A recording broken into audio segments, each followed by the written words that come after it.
Hello बच्चों, तो चलिए आज हम आइसोमेरिज्म का दूसरा टॉपिक पे बात करने वाले हैं। दूसरा टॉपिक कल हमने पार्ट 1 शूट किया था, आज आपके लिए पार्ट 2 पे हम बात करने वाले हैं। इसमें मैंने आपको चेन आइसोमर, पोजीशन आइसोमर के बारे में बता दिया था। आज जो मैं टॉपिक कवर अप करने वाला हूं, सबसे पहला आपको मैं बताने वाला हूं फंक्शनल आइसोमर टॉपिक, ठीक है। उसके बाद हम आपको तीसरा नंबर वाला, चौथा नंबर वाला हम आपको बताएंगे मेटामेरिज्म। उसके बाद हम आपको बताएंगे टोटोमेरिज्म वैसे आता है। छठा नंबर आरसीआई भी आता है, रिंग चैन आइसोमर भी आता है। तो देखते हैं, ये आपके सिलेबस में कंसीडर आरसीआई उतना नहीं रहता है, फिर भी चलो बता देंगे हम आपको। चलिए आइए, सबसे पहले हम एफआई फंक्शनल ग्रुप आइसोमर के बारे में बात करते हैं। Functional group isomer. चलिए, क्रियाशील समावयवता। चलिए, ये है क्या? देखिए, इसका परिभाषा पहले लिख लेते हैं, है ना। It is same molecular formula but different in functional group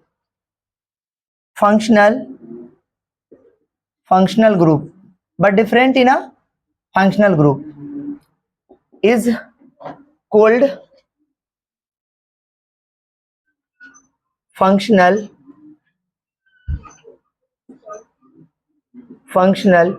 group isomer and phenomena is called उस घटना को क्या कहते हैं? And phenomenon is called functional group phenomena is called isomerism। आप ये ध्यान रख सकते हैं। चलिए देखिए, हिंदी में भी हम परिभाषा आपको बता देते हैं, आप लिख लीजिएगा अपना। चलिए, यानी कि क्रियाशील समावयवता हम उसको कहते हैं जिसके अणुसूत्र समान हो लेकिन क्रियाशील समूह अलग अलग हो, ठीक है। उसी को हम लोग क्या कहते हैं? क्रियाशील समावयवता कहते हैं। उस यौगिक को हम लोग क्रियाशील समावयवी कहते हैं और उस घटना को क्रियाशील समावयवता कहते हैं, ठीक है। तो ये बातें हैं। चलिए एग्जाम्पल के माध्यम से आप समझे क्रियाशील को। सबसे पहली बात है कि जैसे में मान लो हम क्रियाशील की बात करते हैं, तो इधर साइड में आइए, आप पहले समझिए। क्रियाशील में मैंने, याद है आपको, मैंने ढेर सारा क्रियाशील समूह लिखाया था, आप लोगों को बताया था। आईपीसी में मैंने पूरा एकदम लिस्ट लिखाया था, कार्बोक्सिलिक का, सल्फोनिक का, एनहाइड्रस का, सबका मैंने आपको लिखाया। एस्टर लिखाया था, एमाइड लिखाया था, है ना, एसिड हाइलाइड लिखाया था, सब कुछ मैंने आपको लिखाया था।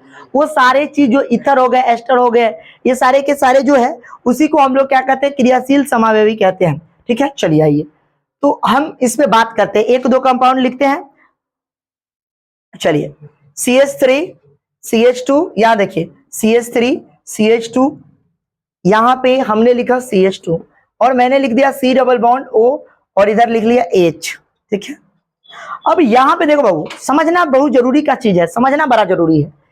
अब हमने लिखा CH3 CH2 CH2 और मैंने यहां पे लिख दिया, है ना, CH2 और यहां पे मैंने लिखा OH।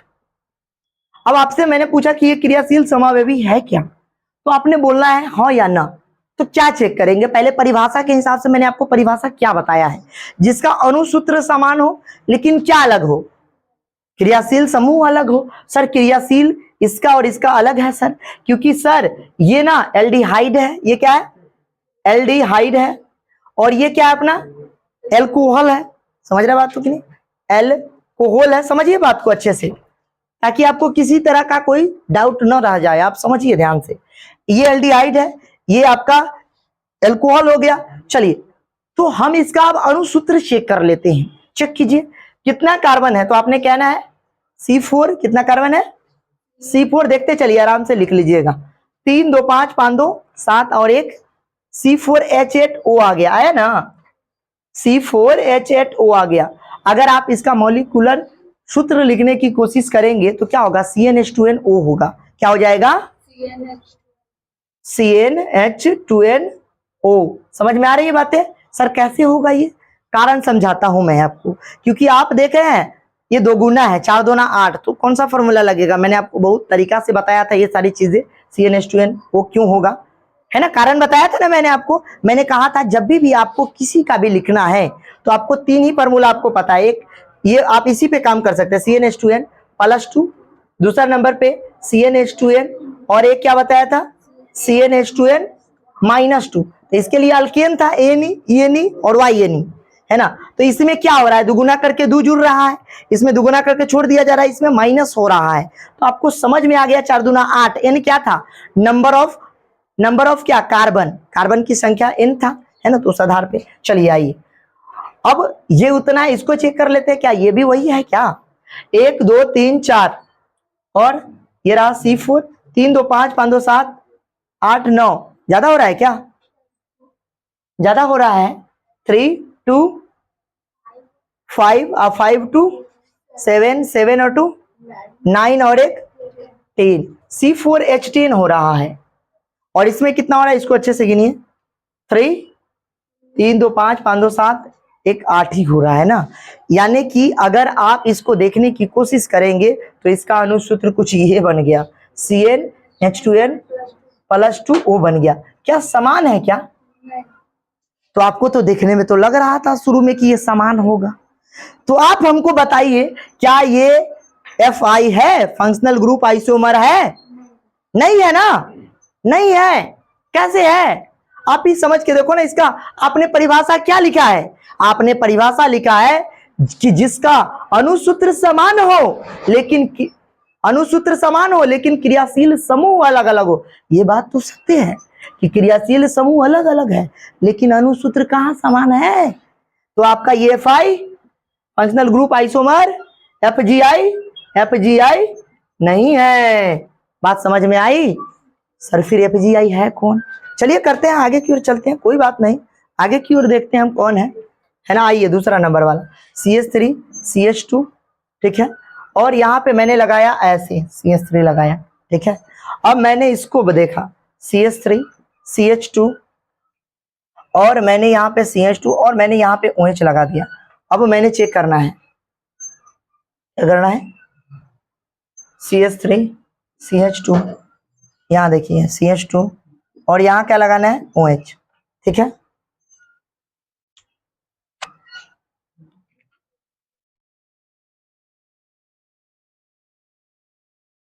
सही है,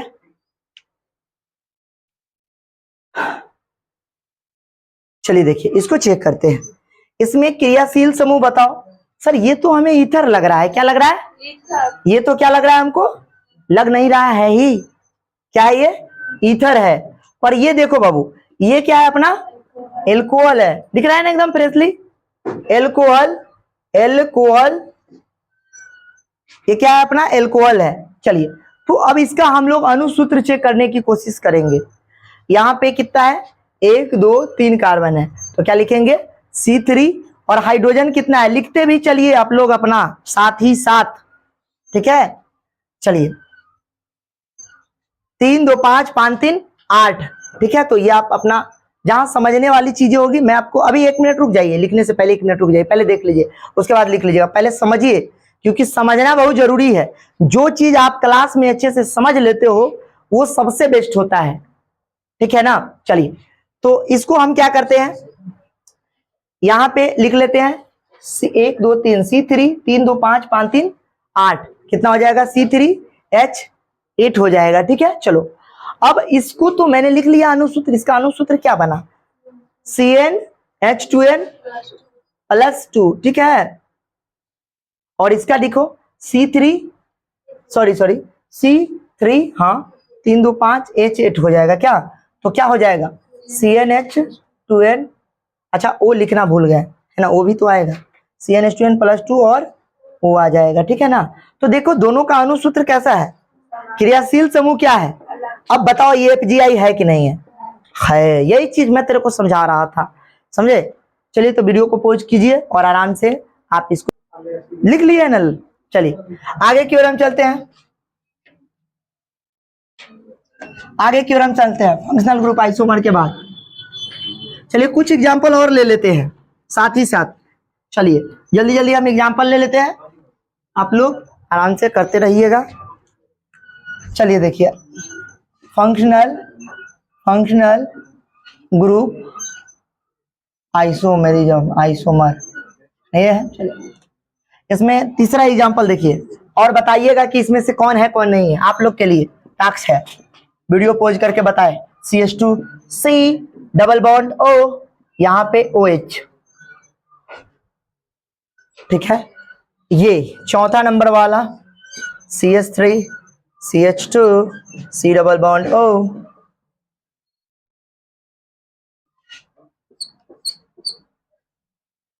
CH3 CH3 CH2। चलिए बताइए, देखते हैं कौन बता पाता है। चलिए बताइए जल्दी से, रहने देते हैं, ज्यादा क्यों दे। सॉरी, ये तीसरा नंबर वाला है ना, तीसरा है ये, तीसरा का AB कर देते हैं ताकि आपको, मैंने एक के जैसा है, इसी में अंतर बताना है। मैं ही बता देता हूं, इधर देखिए, ये है क्रियाशील समूह है, ये क्या है, क्रियाशील समूह है। ये तुम्हारा क्या है, ये कार्बोक्सिलिक एसिड है, ये क्या है अपना कार्बोक्सिलिक एसिड है, कार्बोक्सिलिक कार्बोक्सिलिक एसिड है, कार्बोक्सिलिक। ये क्या है अपना EASTR, एस्टर है, कार्बोक्सिलिक है, एस्टर है। ये क्या है, कार्बोक्सिलिक है, ये क्या है, एस्टर है। तो इसमें देखिए दोनों क्रियाशील समूह अलग अलग है, इसको हम लोग चेक करते हैं। 1 2 3 4, ये क्या हो जाएगा, C4 C4 C4 1 2 3 4, C4 1 2 3 4, ठीक है। C4 3 2 5 5 2 7 7 1 8, C4H8 3 2 5 5 2 7 7 1 8 हो गया, ठीक है।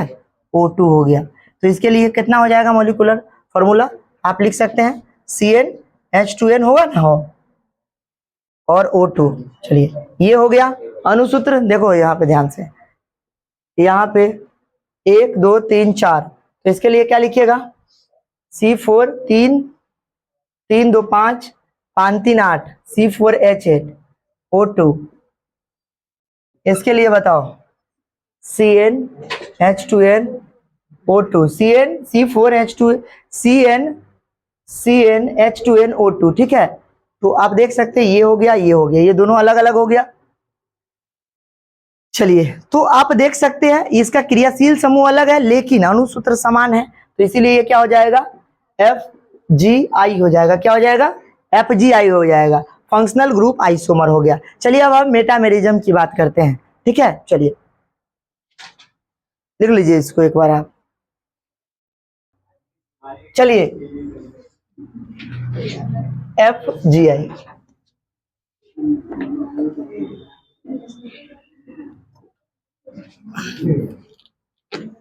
अब हम लोग पढ़ते हैं मेटामेरिज्म। मेटामेरिज्म को कहते हैं मध्य वयवता, है ना। चलिए मेटा, ये तो अच्छे से आप लोग को क्लियर हो गया होगा, कोई दिक्कत नहीं। चलिए मेटामेरिज्म, चलिए इसको हम लोग कहते हैं मध्य वयवता। मध्य वयवता क्या है, मध्य वयवता।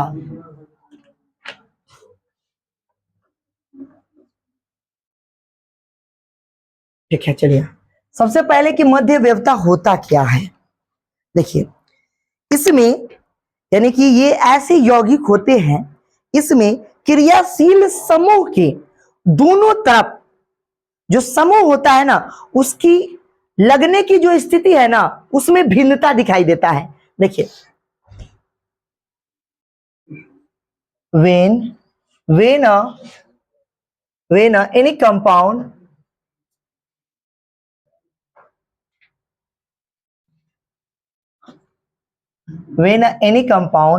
when any compound attached with functional group attached when any compounds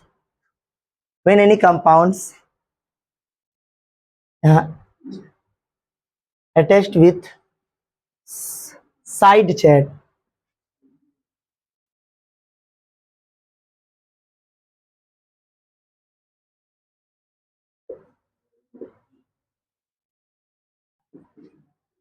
Proportional, PRO, proportional, not a equal proportional of, देखिए यहाँ पे when any compound attached with not a equal proportional of side chain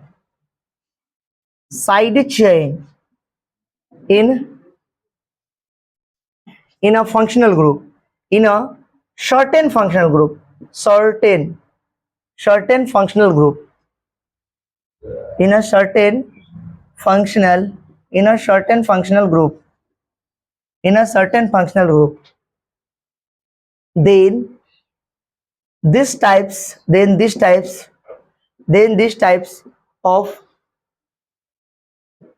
types of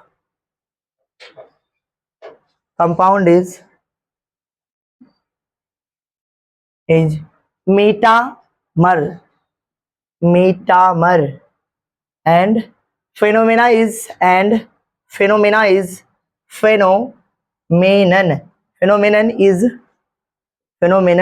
metamerism. चलिए लिख लीजिएगा, when any compounds attached with not the equal proportional, बड़ा important line है, not the equal proportional of a side chain in a certain functional group, सभी functional group के साथ नहीं, certain, मैंने क्या शब्द यूज किया है, certain, कोई खास है ना, then this type of compound is called a metamer, वैसे कंपाउंड को हम लोग क्या कहते हैं, मेटामर कहते हैं। चलिए दिखाते हैं हम आपको मध्यव्यवता।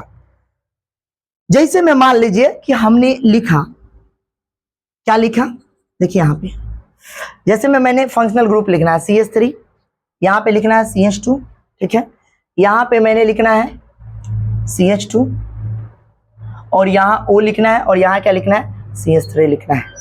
तो ये देखो आप, क्या है, इक्वल प्रोपोर्शनल वाला है क्या। अब देखिए हम लिख के दिखाते हैं, आपको अंतर दिखाते हैं। यहाँ CH3, CH2, यहाँ क्या है O, यहाँ क्या है CH2, और यह क्या है CH3। तो यहाँ पे आप अगर ध्यान से देखेंगे तो आपको समझ में आएगा कि ये क्या है, ये भी इथाइल है, ये क्या है, ये प्रोपाइल है। अगर इसका नाम आप लिखेंगे ना, यानी कि साइड चेन का, यहाँ देखिए यहाँ किस चीज से जुड़ा है, प्रोपाइल और मिथाइल है, लेकिन यहाँ देखिए क्या है, दोनों तरफ इथाइल है। तो दोनों का जो समूह है, यानी कि ईथर जो समूह है, उससे जो जुड़ाव है वो अलग अलग है कि नहीं है। हाँ, एक बात और, इसमें भी क्या सेम होना चाहिए, मॉलिक्यूलर फॉर्मूला सेम होना चाहिए, but different in a spatial arrangement. Spatial, इसका देखिए बनावट देख लीजिए आप, अगर इसका आईपीएक नाम लिखेंगे तब भी नाम अलग अलग हो जाएगा। याद है मैंने आपको आईपीसी नाम भी बताया था, क्या नाम बताया था, है ना, मिथाइल प्रोपेनॉक्सी, याद आ रहा है ना, क्योंकि ये मिथाइल ग्रुप है, ये प्रोपेन है, तो क्या हो जाएगा, मिथाइल प्रोपेनॉक्सी। इसका नाम क्या हो जाएगा, हाँ, इथाइल इथेनॉक्सी, या डाई इथाइल ईथर के नाम से भी जानते हैं। चलिए, तो आपको ये बात पता होना चाहिए। अगर आपको मैंने क्या कहा, मॉलिक्यूलर फॉर्मूला सेम होना चाहिए, बट डिफरेंट इन, है ना, but different in spatial arrangement, ये भी आप लिख सकते हैं, डिफरेंट इन स्पेशियल अरेंजमेंट होना चाहिए। तो आप इसको लिख सकते हैं। एग्जाम्पल देखिए आप, चलिए देखिए हम करके दिखाते हैं, अनुसूत्र दिखाते हैं हम आपको, देखते चलिए आप लोग। कितना कार्बन, 1 2 3, और इधर कितना है 4, तो क्या लिखेंगे C4, है ना, और कितना हाइड्रोजन है, 3 2 5, और 5 2 7, 7 3 10 हो जाएगा, ठीक है, C4H10, और एक बीच में ऑक्सीजन आया। इधर देखो आप करके, 3 2 5, 5 2 7, 7 3 10, यानी कि C4H10 आया। तो अगर इसका आप अनुसूत्र लिखेंगे, ऑक्सीजन बीच में आ जाएगा, तो इसका ऑक्सीजन। अच्छा, एक काम, आप लोग इस तरह से ना घेरे, है ना, मैं तो ऐसे समझाने के लिए घेर देता हूँ, आप लोग एकदम फ्रेश लिखे, ठीक है, मैं समझाने के लिए उसको घेर देता हूँ, आपको घेरने की आवश्यकता नहीं है। आप सीधा ऐसे लिखे और इसका अनुसूत्र को ऐसे एरो करके लिखिए, ऐसे करें और यहाँ पे अनुसूत्र जो हो जाएगा CnH2n क्या हो जाएगा +2 और O हो जाएगा, और CnH2n +2O हो जाएगा। लिख लीजिएगा, दोनों का अनुसूत्र समान है। बंद करो ना, तो सोच क्या रहा है इतना। चलिए तो और आगे की ओर और हम आपको बताते हैं कि कौन कौन सा क्रियाशील समूह ऐसा कर सकता है। चलिए आइए, तो और भी हम आपको लिखकर एग्जाम्पल लिखकर जल्दी जल्दी बता देते हैं ताकि आपको क्लियर रहे सारी बातें। चलिए देखिए, इसमें खास तौर पे अगर क्रियाशील समूह देखिए कौन कौन, फंक्शनल ग्रुप आप ध्यान रख सकते हैं, ईथर आ जाएगा वो भी करेगा इस तरह की चीज। उसके बाद एस सल्फर वगैरह आ जाएगा तो सल्फर भी करेगा। दूसरा नंबर पे एनहाइड्रस का आप यूज कर सकते हैं, एनहाइड्रस भी वैसा करेगा, सॉरी एनहाइड्रस के साथ कीजिएगा तभी भी करेगा, सल्फर एनहाइड्रस। उसके बाद आप कर सकते हैं NH के साथ कर सकते हैं, ठीक है, या आप NH3 के साथ भी कर सकते हैं, देखिए इस तरह से, है ना। तो और भी क्रियाशील समूह यूज किया जा सकता है, इधर हो ही गया। ये करके देखो आप, C डबल बॉन्ड OR ये, इसके बाद ये भी कर लेगा आपको, हाँ इसके साथ, ठीक है। ये इतना सारा आप क्रियाशील समूह का यूज करोगे ना तो ये क्या करता है, शो करता है मेटामेरिज्म शो करता है। आप लिख लो, इसमें से कोई आप उठा लो, जैसे मैं कि मैं ये उठाता हूँ देखो, और मैं करके दिखाता हूँ आपको। ये तो मैंने आपको अभी बता दिया इससे रिलेटेड, है ना। चलो तो इसको देखो आप करते हैं, देखो CH3 है ना, C डबल बॉन्ड O और यहाँ पे O CH3 करते हैं, ठीक है। एक तो मैंने ये लिखा है, चलो थोड़ा सा बड़ा कंपाउंड लो, C2CH3, ठीक है। अब मैं क्या कर रहा हूँ ना, इस वाले को इधर डाल दे रहा हूँ और देखता हूँ क्या कि सेम हो रहा है या अलग अलग हो रहा है। CH3 C double bond O, sorry इधर CH2 दो और एक CH2 और इधर आ गया, और यहाँ पे ऑक्सीजन है और यहाँ पे एक CH3 डाल दिया। दोनों का नाम अलग अलग हो जाएगा, एक ही मत समझ लीजिएगा, IPC आपको पढ़ा के आए हुए हैं, है ना। चलिए इसको अगर हम लिखेंगे तो इसका अनुसूत्र हम, क्रियाशील समूह तो अलग है ही, क्यों सर, ये एस्टर है, सॉरी मेटामेरिज्म में क्रियाशील समूह अलग नहीं होता है, धोखा हो गया मुझे बोलने में, क्रियाशील समूह तो सेम ही रहेगा बट डिफरेंट इसका स्पेशल अरेंजमेंट होगा, मॉलिक्यूलर फॉर्मूला सेम रहेगा। देखो आप यहाँ देखिए ध्यान से, अगर आप देखेंगे तो आपको समझ में ही आएगा कि यहाँ पे C3 मॉलिक्यूलर फॉर्मूला चेक करते हैं, C4 है, सॉरी C4 आ गया। चलिए चलिए देखिए यहाँ पे C4 और साथ में कितना आ गया, 3 2 5 5 3 8 और ऑक्सीजन कितने हो जाएंगे, 2। तो आप इसको अगर देखने की कोशिश करेंगे तो आपको समझ में आएगा कि इसका अनुसूत्र क्या होता है, CnH2n और O2 हो जाएगा। क्या इसका करोगे तो देख लो आप कितना हो जाएगा, C4 2 3 3 2 5 5 3 8, C4H8 हो गया और O2 आ गया। क्या अनुसूत्र अलग हो गया क्या, नहीं ना, सेम हुआ ना, CnH2n O2। तो ये आप ध्यान रख सकते हैं कि इसका अनुसूत्र सेम है, तो ये दोनों आपस में क्या है। बट इसका मैंने क्या बोला था, परिभाषा क्या लिखा था कि जो जुड़ने का जो कुछ ही सर्टेन, मैंने लिखा था क्या, सर्टेन फंक्शनल ग्रुप, तो यही है वो सर्टेन फंक्शनल ग्रुप, ठीक है। उसके साथ जब जोड़ा जाता है तो साइड चेन का जो है ना, जो जुड़ने का जो पोजीशन होता है ना, भिन्न भिन्न होता है। देखिए एक बार इधर इथाइल जुड़ गया तो मिथाइल, इधर देखिए एक बार इथाइल जुड़ गया, मिथाइल जुड़ गया तो इधर इथाइल, तो दोनों अलग अलग है ना, नाम भी अलग अलग हो जाएंगे। तो यही मैंने परिभाषा लिखा है, आपको शायद क्लियर हो गया होगा। चलिए तो अब हम बात करने वाले हैं टॉटोमेरिज्म पे। चलिए तो हम करते हैं, इसको लिखिए आप। चलिए तो आपने ये सारा लिख लिया होगा, मैं इसको मिटाता हूं, अब मैं टॉटोमेरिज्म पे बात करता हूं। चलिए टॉटोमेरिज्म, टॉटोमेरिज्म क्या होता है मैं आपको चलिए बताते चलता हूं। टॉटोमेरिज्म टॉपिक भी मिट गया, क्षमा वयवता। चलिए टॉटोमेरिज्म, चल वयवता, चल वयवता। सबसे पहले ये टोटोमेरिज्म होता क्या है? ये वैसे यौगिक होते हैं जो चलायमान होते हैं। इस यौगिक के दो रूप खास तौर पे निरूपित किए जाते हैं। पहला एक इनॉल फॉर्म और दूसरा कीटो फॉर्म। अक्सर इनॉल फॉर्म को कीटो फॉर्म में बदला जाता है, तो कीटो फॉर्म ज्यादा स्टेबल होता है इनॉल फॉर्म से। चलिए आइए देखिए हम बात करते हैं। कभी कभार उल्टा भी होता है। चलिए तो हम बात करते हैं। इसके दो रूप होते हैं, that compound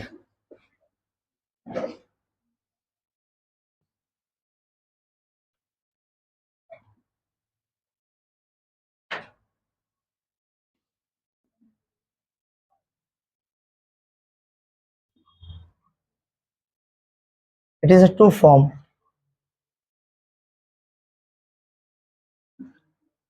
That compound, it is a two form.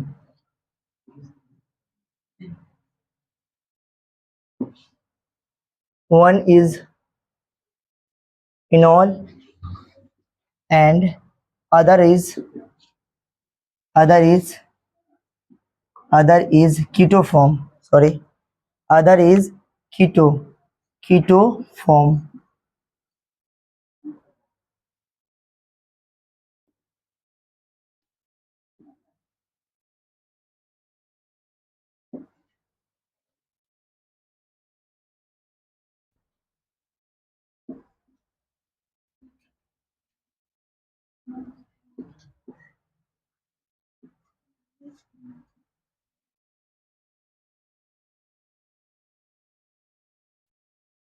देखिए यहाँ पे इनॉल फॉर्म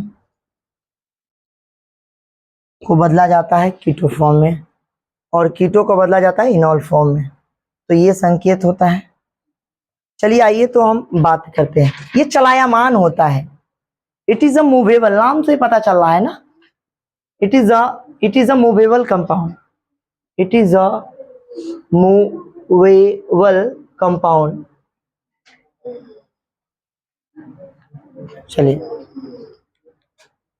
इसमें मॉलिक्यूलर फार्मूला सेम होता है, इसमें किसी तरह का सिर्फ रूपों में अंतर आ जाता है, बाकी सब कुछ समान रहेगा। इनॉल का मतलब हो गया OH ग्रुप लगा रहता है अल्कोहल वाला, और कीटो का मतलब कीटोन ग्रुप लगा रहता है। नाम से ही पता है आपको चल रहा होगा।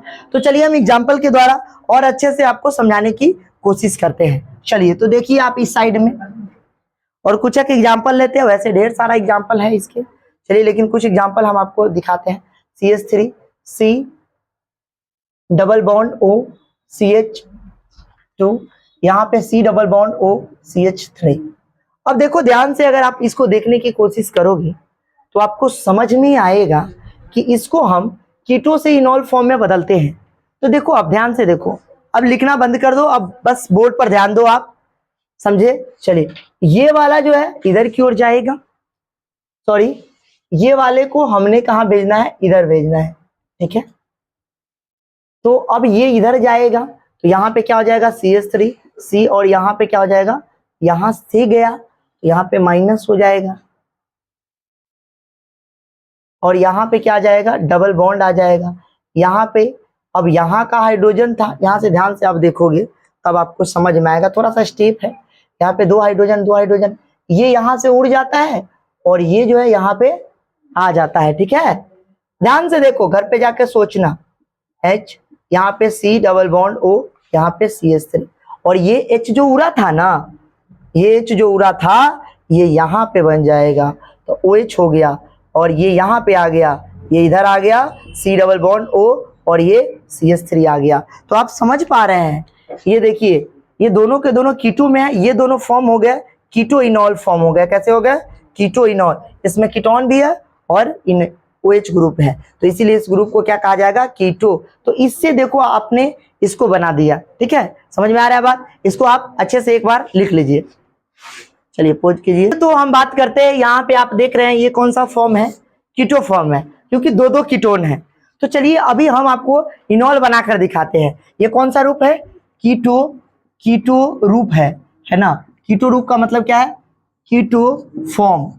चलिए आइए, अच्छा इसका जो है ना जो संकेतित है इसको बनाया जाता ऐसे करके बनाया जाता। इसका मतलब हो गया, इस तीर का मतलब हो गया, इससे यो बन जाएगा, ऐसे ये भी बन जाएगा, समझे। इसको देखिए कैसे बनाइए आप सी। अब ये वाले को ना पहले इधर कर लीजिए, ठीक है, उल्टे हो जाता है, इसको इधर भेज दीजिए। और यहाँ का जो हाइड्रोजन है थोड़ा सा हम, अच्छा चलिए स्टेप एक स्टेप बढ़ा के लिखेंगे, कोई दिक्कत तो नहीं है आपको, कोई समस्या नहीं।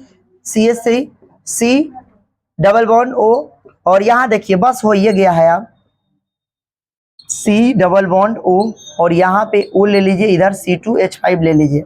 अब देखिए यहाँ से ये वाला को उड़ा दीजिए और ये वाला कहाँ आ जाएगा, इधर आ जाए। देखिए टोटोमेरिज्म करवा रहे हैं, अला नहीं कीजिए, देखते चलिए खाली। यहाँ पे जैसे ही हम ऐसे करेंगे तो यहाँ पे क्या बन जाएगा, ये बन जाएगा, देखो CH3 CO, यहाँ OH बन गया, यहाँ डबल बॉन्ड आ गया और CH, और इधर देखो अब यहाँ पे इसका भी वैलेंसी पूरा रह गया, 2 1 3 1 4 बॉन्ड।